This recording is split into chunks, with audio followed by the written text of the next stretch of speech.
बिस्मिल्लाहिर्रहमानिर्रहीम। 10th class, आज हम chapter 10 simple harmonic motion and waves की एग्जांपल सॉल्व करेंगे।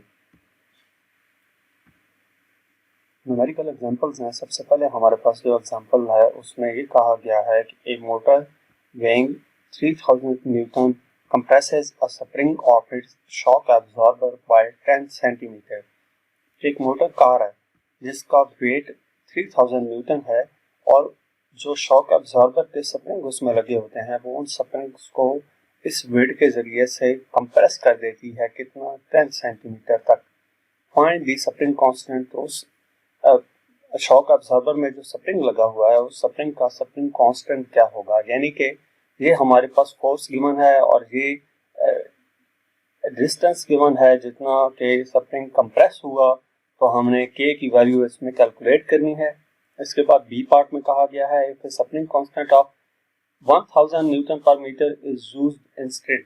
अब हमें स्प्रिंग कांस्टेंट बता दिया गया है, तो how much will the same motor car compress such a spring.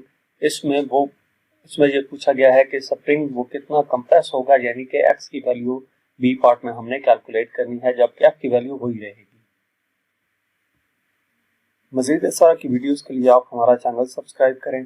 तो इस स्टेटमेंट की मदद से हम डाटा नोट करते हैं। डाटा में क्या कहा गया है कि W equal to F equal to 3000। ये हमारे पास मोटर कार का जो वेट है वही फोर्स है, उसको 3000 न्यूटन हमने लिख दिया। Compresses a spring of its shock absorber. अब शॉक एब्जॉर्बर के स्प्रिंग को कंप्रेस किया है, तो जितना डिस्टेंस इसने मूव किया है वो 10 सेंटीमीटर है, यानी कि x की वैल्यू हमारे पास 10 सेंटीमीटर, और इसको हम SI यूनिट मीटर में कन्वर्ट करें डिवाइडेड बाय 100 होगा 0.1 मीटर आ जाएगा। Find the spring constant. Spring constant को k से डिनोट किया जाता है, तो हमने k फाइंड करना है। If the spring constant of 1000 newton per metre is used instead. Spring constant k की value 1000 newton per metre given है। How much will the same motor car compresses such a spring. कितना उसको compress कर देगी, यानी कि इस case में हमने x की वैल्यू कैलकुलेट करनी है। तो पहले हम इसका ए पार्ट सॉल्व करते हैं। फार्मूला हमारे पास F इक्वल टू के एक्स लगेगा स्प्रिंग कांस्टेंट के लिए, जो हुक्स लॉ है F इक्वल टू के एक्स। तो इसमें से हमने k कैलकुलेट करना है। k इक्वल हो जाएगा F डिवाइडेड बाय x के। F और x की ये वाली वैल्यूज इसमें पुट करेंगे जो पार्ट A के लिए हैं। तो F की वैल्यू 3000 है, x की वैल्यू 0.1 है, इसको डिवाइड करेंगे, k हमारे पास आ जाएगा 30,000 न्यूटन पर मीटर। इसी तरह नेक्स्ट पार्ट में k की वैल्यू गिवन है, f की वैल्यू यही इस्तेमाल करनी है और x की वैल्यू कैलकुलेट करनी होगी। तो दोबारा हम यही फार्मूला अप्लाई करेंगे, f इक्वल टू के एक्स। इसमें x इक्वल आ जाएगा f ओवर k के। f और k की वैल्यूज पुट करेंगे, f की वैल्यू वही पुट होगी पार्ट A में जो गिवन थी, और k की वैल्यू 1000 न्यूटन है, इसको डिवाइड करने से हमारे पास आंसर आ जाएगा 3 मीटर। यानी कि कार का वेट 3000 न्यूटन हो और spring constant 1000 newton per metre हो, तो वो स्प्रिंग जो कंप्रेस होगा वो 3 मीटर तक कंप्रेस होगा। नेक्स्ट हमारे पास प्रॉब्लम नंबर 2 है। A body of mass 0.5 kg is attached to a spring placed on a frictionless horizontal surface. एक बॉडी है जिसका मास 0.5 kg है और वो एक स्प्रिंग के साथ अटैच है, और वो सब बॉडी फ्रिक्शनलेस हॉरिजॉन्टल सरफेस पे मौजूद है। ये बेसिकली मास स्प्रिंग सिस्टम की बात की जा रही है, जिसमें एक टेबल के ऊपर मास स्प्रिंग सिस्टम मौजूद है। The spring constant is 10 newton per metre. Spring constant की वैल्यू गिवन है। Find the time period of the spring mass system. Time period calculate करना है। तो इस स्टेटमेंट की मदद से हम डाटा नोट करते हैं। Body of mass 0.5 kg, m equal आ जाएगा 0.5 kg, attached to a spring placed on a frictionless horizontal surface. Spring constant k की वैल्यू गिवन है 10 newton per metre. Find the time period t calculate करना है। तो इसके लिए हम सोल्यूशन देखते हैं। मास स्प्रिंग सिस्टम के लिए जो टाइम पीरियड का फार्मूला है वो हमारे पास है t equal to 2 pi under root m over k। Values put करते हैं। t इक्वल टू 2 पाई की वैल्यू 3.14 होती है, ये आपको याद होनी चाहिए। यहाँ पर पुट की m की वैल्यू 0.5 गिवन है और k की वैल्यू 10 गिवन है।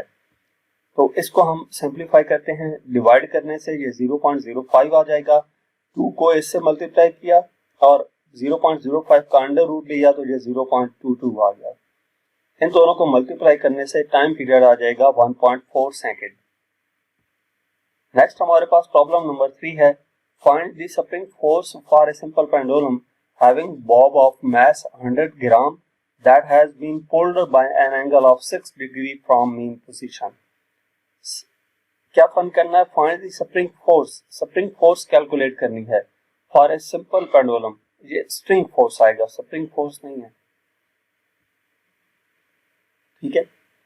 For a simple pendulum having Bob of mass 100 ग्राम, एक बॉब अटैच है स्ट्रिंग के साथ जिसका मास 100 ग्राम है और उसको पुल किया गया है 6 डिग्री के एंगल पर। 6 डिग्री का एंगल, थीटा की वैल्यू 6 डिग्री हो, इस बॉल को 6 डिग्री एंगल पर पुल किया जाए तो स्ट्रिंग में जो फोर्स होगी वो हमने कैलकुलेट करनी है। यानी कि इसमें ये पूछा गया है कि ये जो बॉब के ऊपर हमने फोर्स लगाई है 6 डिग्री एंगल तक, तो ये मीन पोजीशन की तरफ दोबारा किस फोर्स से जाएगा, वो फोर्स कैलकुलेट करनी है। तो डाटा में जो फोर्स होगी वो एफ रिस्टोरिंग होगी, रिस्टोरिंग फोर्स जो होगी वो हमने कैलकुलेट करनी है। बॉब का मास एम 100 ग्राम गिवन है, ये आपने बुक में देख लेना है कि अगर 100 ग्राम है तो 100 ग्राम की वैल्यू यूज होगी, अगर 1000 ग्राम है तो 1000 ग्राम की वैल्यू यूज होगी। आई थिंक बुक में 1000 ग्राम ही है, जहां पे लिखने में टाइपिंग मिस्टेक हुई है। That has been pulled by an angle of 6 degree, theta हमारे पास 6 डिग्री गिवन है। तो हम रिस्टोरिंग फोर्स, सबसे पहले इसमें समझने वाली बात यह है कि रिस्टोरिंग फोर्स होगी किसके इक्वल, जहां पे जो बॉडी का वेट है, बॉब का वेट है, डाउनवर्ड है, W इक्वल टू mg। जब इस वेट को दो कंपोनेंट्स में रिजॉल्व किया जाता है तो एक हमारे पास J component mg cos theta आता है और ये कंपोनेंट mg sin थीटा आता है। जो mg cos थीटा है वो स्ट्रिंग में मौजूद टेंशन के इक्वल होता है, तो ये कंपोनेंट टेंशन के साथ कैंसल आउट हो जाता है। बाकी रिस्टोरिंग फोर्स के तौर पर कौन सा कंपोनेंट काम कर रहा होता है, वो mg sin थीटा है। तो यहाँ पे हम रिस्टोरिंग फोर्स के लिए फार्मूला अप्लाई करेंगे, F restoring equal to minus mg sin theta.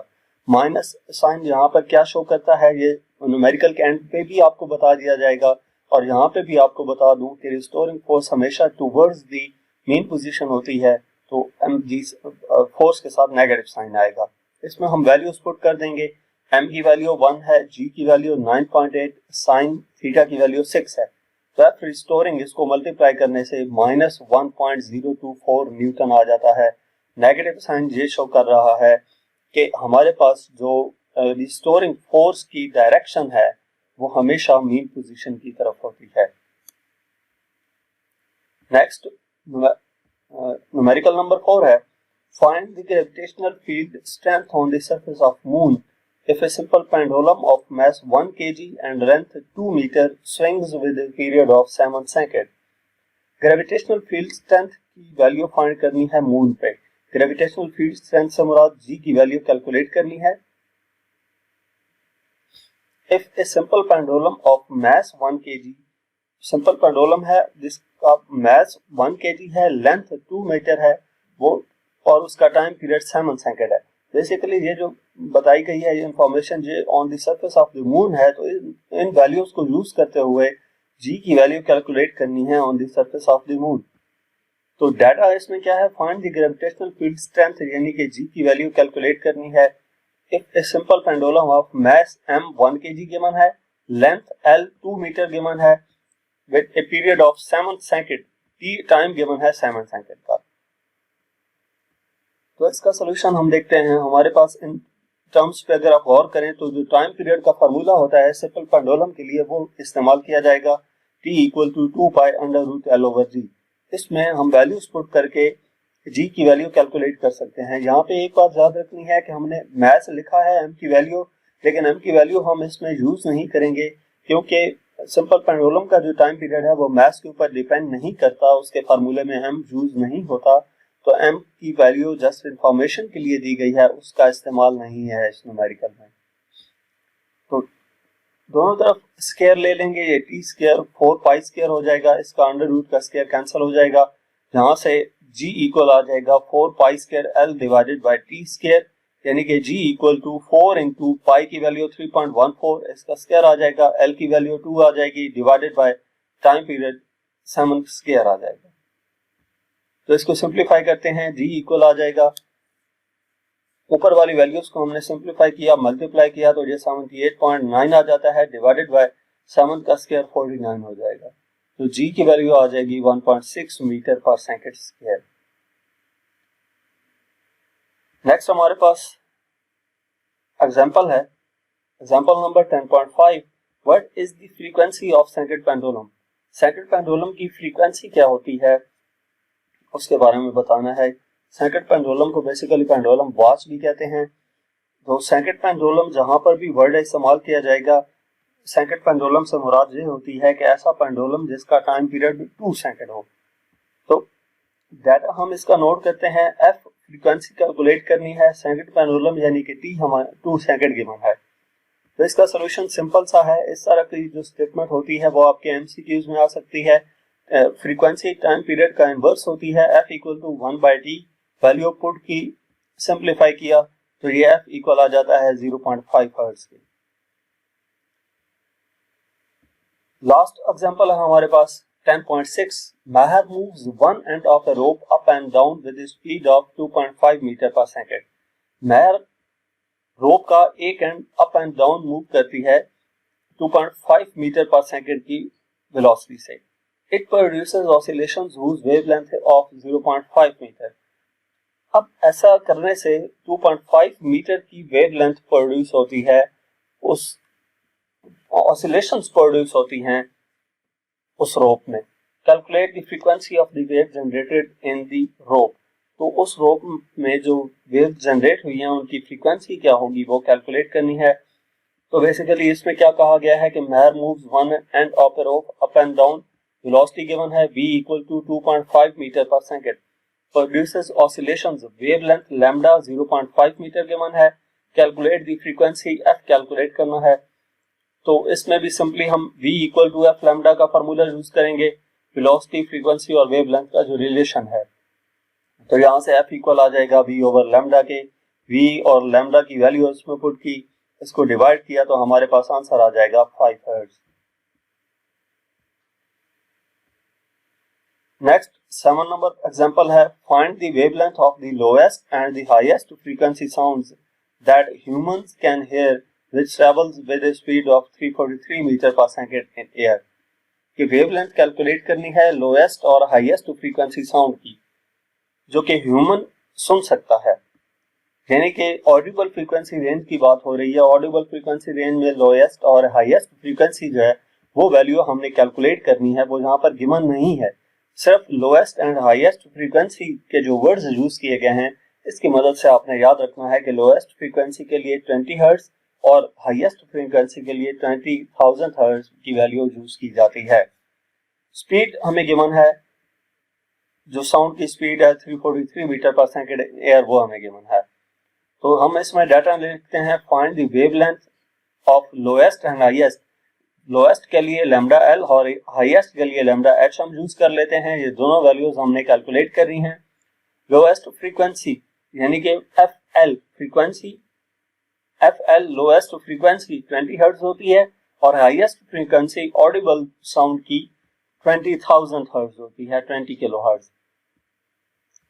Which travels with a speed of v हमें 343 मीटर पर सेकंड गिवन है। तो इसका सोल्यूशन हम देखते हैं, हमारे पास फार्मूला है v equal to F lambda, velocity, frequency और वेवलेंथ का जो रिलेशन है उसमें हम लैम्डा दोनों केसेस में कैलकुलेट करना है। तो इस इक्वेशन की मदद से लैम्डा इक्वल आ जाता है v ओवर एफ के। पहले हम लोएस्ट वेवलेंथ कैलकुलेट करते हैं, लोएस्ट फ्रीक्वेंसी के लिए जो वेवलेंथ है यानी कि lambda L equal to v over F L हो जाएगा। सब स्क्रिप्ट में जस्ट हमने एल लिख दिया, तो लोएस्ट फ्रीक्वेंसी वाली वैल्यूज यूज करेंगे, lambda L equal to velocity 343 है दोनों केसेस के लिए, एफ एल की वैल्यू 20 है, तो इसको डिवाइड करने से हमारे पास लैम्डा आ जाता है wavelength 17.15 metre. Next wavelength calculate करनी है हाईएस्ट फ्रीक्वेंसी के लिए, तो यहाँ पे दोबारा यही वाली इसी इक्वेशन की मदद से निकाला गया result lambda L equal to V over F lambda, इसमें आप हम यूज कर लेंगे lambda H equal to V over F H. तो लैम्डा एच इक्वल आ जाएगा, वी की वैल्यू दोनों के लिए सेम है 343 डिवाइडेड बाय एफ एच की वैल्यू 20,000 है। इसको डिवाइड करेंगे तो वेवलेंथ आ जाएगी 0.017 मीटर। तो यहाँ तक इस चैप्टर की सॉल्व एग्जांपल्स थी। मजीद किसी भी चैप्टर की एक्सरसाइज के सॉल्यूशंस देखने के लिए आप हमारा चैनल विजिट करें। इसके अलावा अगर आप किसी भी सब्जेक्ट की ऑनलाइन या होम ट्यूशन पढ़ना चाहते हैं तो हमसे व्हाट्सएप पे कांटेक्ट कर सकते हैं। Thank you.